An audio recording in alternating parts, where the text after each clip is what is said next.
I'm Dayna J. Francois, and you're listening to Stirring the Plot. Whether you're gay, hot, or doing it for the plot, this is the podcast for you.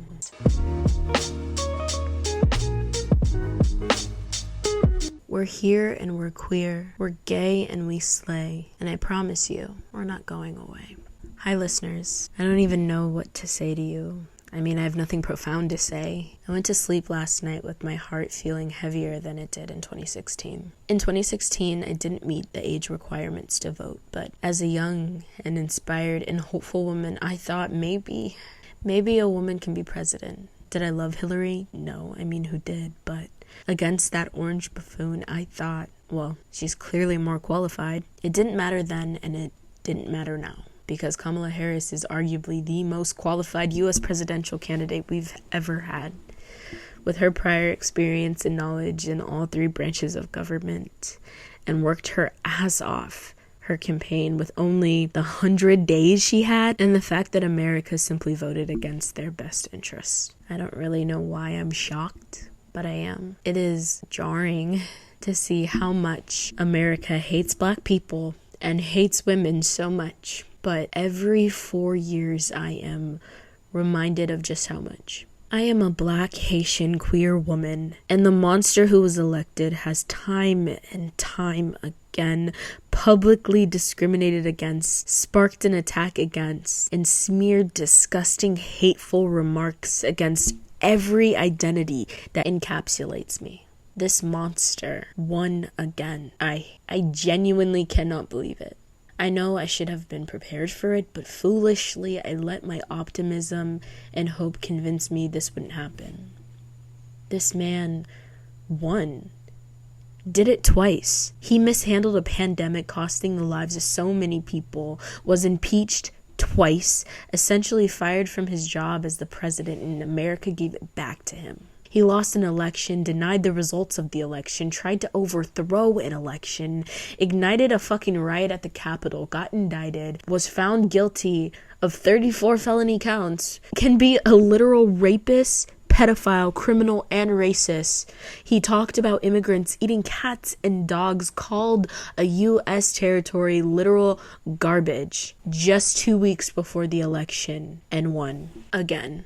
I'm scared. I'm scared for the next 4 years. I'm scared for the decades after that this will impact. I'm scared for the centuries of progress this has the potential to undo. Project 2025 is in our immediate future. We have a Republican president, Republican Senate, Republican House, and Republican Supreme Court. We're about to live in the goddamn Handmaid's Tale, and I wish I wasn't being fucking dramatic, but that's exactly how I see our future. They've made it their mission to publicly build a campaign spewing their hateful rhetoric. We're fucked. Gaza's fucked. Ukraine is fucked. Black people are fucked. Women are fucked. The LGBTQ plus community is fucked. People say it's extreme to think World War III could fucking happen. That mass deportation ruining families and affecting the mass economy could happen, very likely will happen, and that science is fucked. Healthcare's fucked. Everything is fucked. I honestly don't even know what to say. I'm terrified for the future of the country and the world with Republicans controlling all three branches of the government. Because I'm thinking of all the women, trans individuals, queer people, immigrants, and marginalized communities who will bear the full weight of the hate-driven rhetoric and policies aimed at us.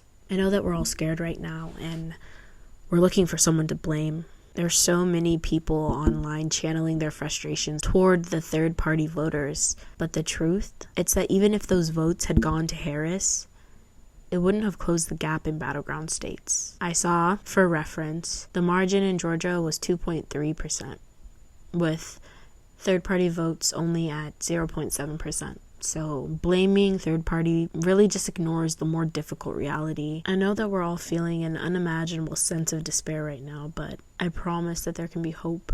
We can break free from this oppressive system if we all unite against it. Instead of turning on one another and scapegoating minorities for this loss, We should really direct our anger toward those in power and hold both Republicans and Democrats accountable for pushing us further to the right with each election, all while safeguarding an established order that only serves their own interests. I hope that everyone takes care of themselves and that everyone holds their loved ones close. It's okay to grieve what we've lost, but try to remember that we'll get through it together. And if you don't understand why your immigrant or trans or black or queer or pregnancy-abled friends are so scared today, and you truly aren't their friend, you're just a bystander to our ultimate demise. And if you don't understand why we're scared right now, you may never know the fear of having your human rights challenged every time that there is an election. And I hope that you never do. I hope that you never know the pain of watching your loved ones vote against your rights to exist fully, equally, and authentically. I saw this post online that said, we ask women why they don't come forward when sexually assaulted. It's because we live in a world where an abuser can become president. I just want women to know that I see you, I stand with you, I'm one of you. We are the heartbeat of progress. And although I know that we are so tired and have carried so much for so long and held it together, even when there's little left for anything. Another quote that I saw that I loved said, "No crack in the glass ceiling is too small. Each one weakens the barrier a little more."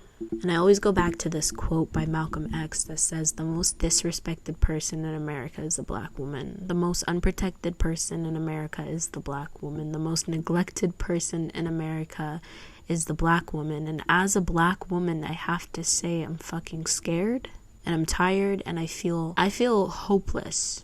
There's such a big part of me that feels hopeless for the reality of the next few years.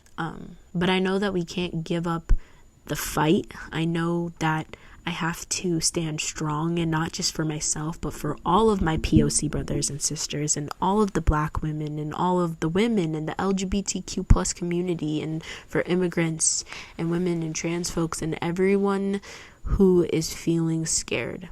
I just want you to know that I see you and I love you and I am so sorry. But we have to keep pushing on. We have to live, because living is an act of defiance in of itself. So hold my hand, because today we will grieve. Today we will grieve for our country. We'll grieve for Palestine and Ukraine. We'll grieve for the LGBTQIA plus community. We'll grieve for women and for people of color and indigenous people and all marginalized groups. Today we grieve for our families. We're going to grieve for the victims of sexual abuse. We'll grieve for educators and immigrants and journalists and victims of domestic violence. And we will grieve for our planet, and we will grieve for ourselves. But hold my hand and we'll walk forward and we'll live. Because if you are one of the many people that I just listed, if you're trans, queer, a woman, BIPOC, disabled, immigrants, we have to live. We have to support each other. We have to be visible and loud as we can be. And above all else, we have to live. Because I'm not going to give up. I'm going to continue to work harder and continue to fight to protect the people who will suffer from this outcome. I'm going to lean into my community, and I will use any privilege that I have to protect those who have less. I will not sink into the comforting self-indulgence that I want to, that this quote-unquote democracy has left me with. I'm angry and I'm scared, and I will let myself feel all of that. But then I will keep fighting, because I know the real work starts now. There is so much I could say, and I feel like I'm just spiraling. That's what I've been doing all day. And it's just because I feel so heartbroken. But I do want to take a moment to acknowledge a few of the wins. I want to acknowledge that Prop 313 was passed in Arizona, which means Arizona is sentencing child sex traffickers to life imprisonment with no possibility of parole. And this is huge because we're showing up to ensure that children know that they are worthy of protection and fighting for. I also want to acknowledge the victory of Prop 139 because Arizona voted to protect abortion rights, access to abortion rights. I think that we all came together yet again to value freedom and individual rights, and I think that's a win. and we need to be grateful for that. And it's a reminder that when we do fight, we can accomplish change. And this result of the election is just proof that we need to keep fighting. And we can be grateful for that, for the wins, but we can still grieve. And although we may be heartbroken, we're not broken. Yes, I'm scared. Yes, I'm devastated, but god damn it, I'm fucking here. There's probably so much more that I could say, but that is all I have to say for now. I need to sit with my emotions, and that's what I did today. And I just want everyone to know how much I love you and how much I'm holding you and the weight of your heart. I know that it's heavy, and I'm holding that with you. I'm going to have crisis hotlines for queer and trans people struggling with their emotions and their mental health and the grief and the fear. I'm going to have it all linked in the show notes. The Suicide Crisis Lifeline, as well as the Trevor Project.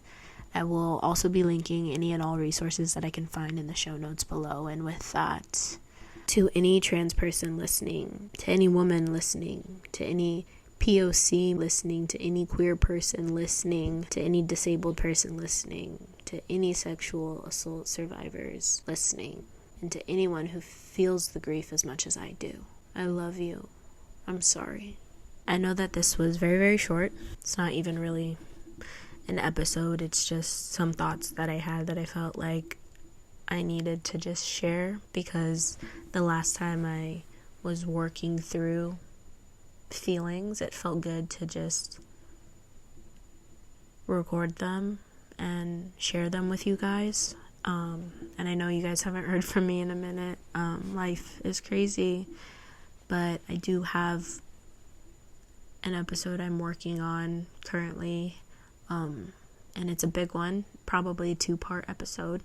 I hope that this space can continue to be a space where you feel supported, seen, validated, heard, listened to. I hope that this continues to be a space where we can come and share our truths. I hope that this can be a space where I can share some stories that will entertain you, distract you from the realities of what we're dealing with, but also a space where we can talk about real shit, because what happened is fucking real and it impacts all of us. But yeah, I do have some more episodes coming, and I'm gonna really try my best. I'm trying to balance work and school and this podcast and